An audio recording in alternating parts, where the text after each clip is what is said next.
जिस्म क्या है, रूह तक नंगापन देखिए, कितना गिर सकता है इंसान, नजारा देखिए। नमस्कार, आपका हार्दिक स्वागत है आपके अपने चैनल चेतना मंच पर और आप इस समय देख रहे हैं अपना प्रिय कार्यक्रम मंथन। हम बचपन से सुनते आए हैं कि इंसान की अच्छाई यानी नेक कर्मों की कोई सीमा नहीं होती, कोई लिमिट नहीं होती। कितना भी नेक कार्य आप करते जाएं, उसकी कोई सीमा नहीं होती। कोई भी व्यक्ति कितना भी महान हो सकता है, इतना महान भी कि लोग उसे भगवान कहने लगें और उसके मंदिर तक बना दें। दुर्भाग्य से अब उल्टा सुनने वो देखने को मिल रहा है। अब तो मानो इंसान की गिरावट की सीमा ही नहीं रही। पहले अच्छाइयों की बात करते थे, अब तो गिरावट की बात हो रही है और गिरावट भी इतनी हद तक कि कोई सीमा नहीं है।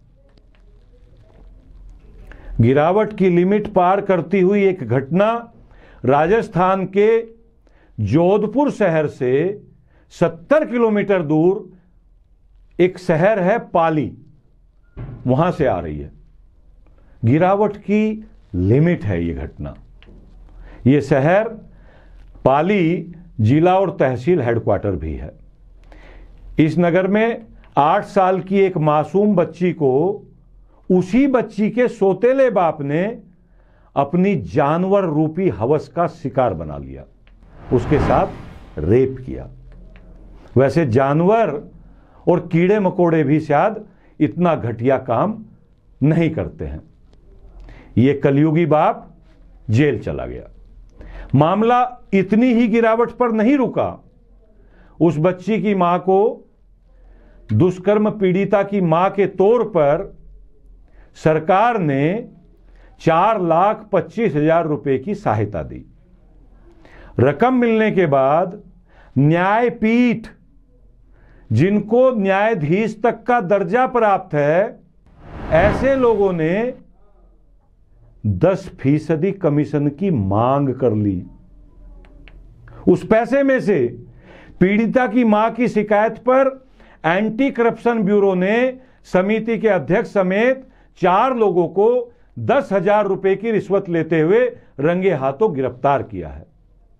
पकड़े गए लोगों में न्यायपीठ का दर्जा प्राप्त बाल कल्याण समिति के अध्यक्ष, जी हां, एक समिति है बाल कल्याण समिति, उसके अध्यक्ष सीताराम शर्मा, उसके 2 सदस्य, एक तो महिला हैं मैडम इंदु चोपड़ा और लक्ष्मण पालरिया, और उनके साथ एक वकील, कानून के रखवाले, काले कोट वाले सुधीर कांकाणी भी शामिल थे।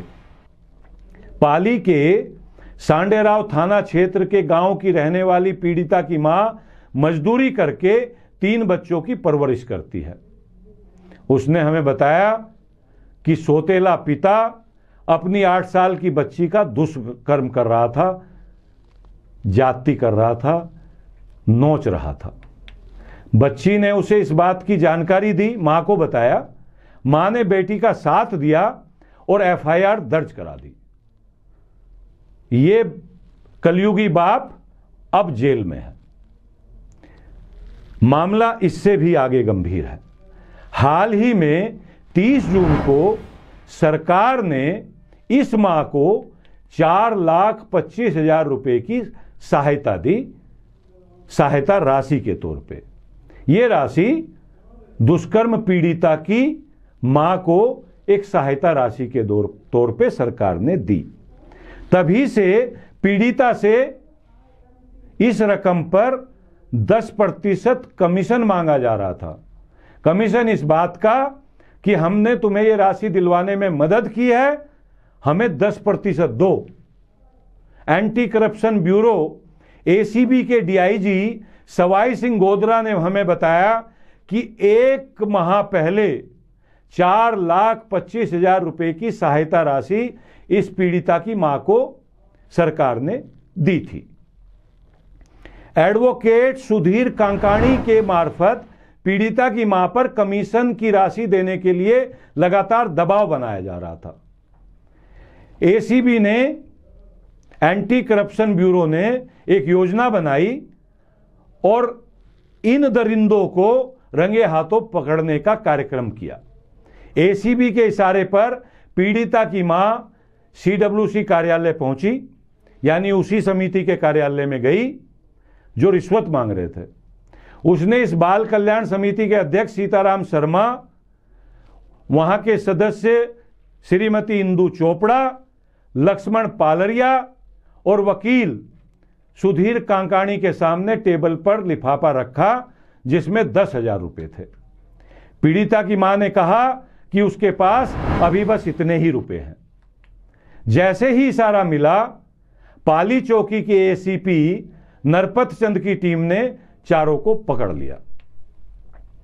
आरोपियों को इसी मंगलवार को पाली में एसीबी मामले की विशेष अदालत में पेश किया गया, जहां से उन्हें जेल भेज दिया गया। यह है खबर जो हम तक आई और हमने आप तक पहुंचाई। कितनी भयानक है, कितनी दर्दनाक है, कितनी दुखदाई है घटना। सरकार ने हर जिले में बाल कल्याण समितियों का गठन कर रखा है। इसे न्यायपीठ तक का दर्जा प्राप्त है। समिति के पास न्यायिक शक्तियां भी होती हैं, लेकिन इस संस्था के सदस्य से लेकर अध्यक्ष तक की नियुक्ति राजनीतिक होती है, यानी पॉलिटिकल होती है। पाली में ये महाराज जो इस समिति के अध्यक्ष हैं, जो जेल गए हैं इतने घटिया मामले में कि एक रेप पीड़िता को मिली गई राशि में से हिस्सा मांग रहे थे। ये श्रीमान जी सीताराम शर्मा पाली में कांग्रेस के वरिष्ठ नेता हैं, कोई छोटा मोटा आदमी नहीं है। उसी नेतागिरी के चलते इनको इस समिति का अध्यक्ष पद सौंपा गया है। ये एक बार पार्षद रहे हैं, दूसरी बार अपनी पत्नी को इन्होंने पार्षद बनाया था। कांग्रेस के 2008 से 2013 के कार्यकाल के दौरान ये शर्मा जी वहां के अध्यक्ष भी रहे हैं कांग्रेस के। 3 नेता, एक अधिवक्ता अपनी नीचता में इतने नीचे गिर गए, इतने नीचे गिर गए कि उन्होंने नीचता की सारी हदें पार कर दी। सब कुछ लुटा चुकी दुष्कर्म पीड़िता की मां से उस धन में से हिस्सा मांग रहे थे जो उस बेचारी मां को अपनी बच्ची की बर्बादी के बदले मिला था। अब बताइए कि क्या इसे इंसान की गिरावट की चरम सीमा नहीं कहेंगे आप? इससे ज्यादा घटियापन, इससे ज्यादा बड़ी गिरावट क्या हो सकती है? आप कहेंगे और भी घटिया तरह के काम होते हैं, और भी घटिया लोग हैं, लेकिन इस एक घटना ने इंसान के गिरने की सारी सीमाएं पार कर दी। सारे नैतिक मूल्य कहां तिरोहित हो गए, कहना बहुत मुश्किल है। इस विषय में सोचना जरूर। आज बस इतना ही। आप अपना व अपनों का खूब ख्याल रखना। आपके भीतर बैठे परमपिता परमात्मा को प्रणाम करता हूं। मेरा प्रणाम स्वीकार करें। नमस्कार।